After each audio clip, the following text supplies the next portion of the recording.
Delhi election results 2025. Who will BJP pick as the next chief minister?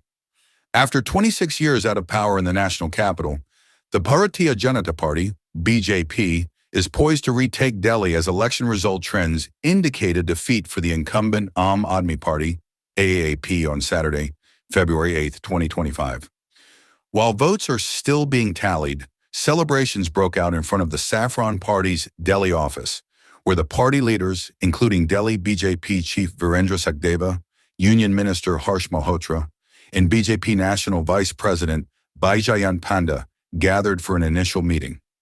BJP, in keeping with its tradition of not declaring a CM face for assembly elections, has maintained that a decision will be taken following the election results.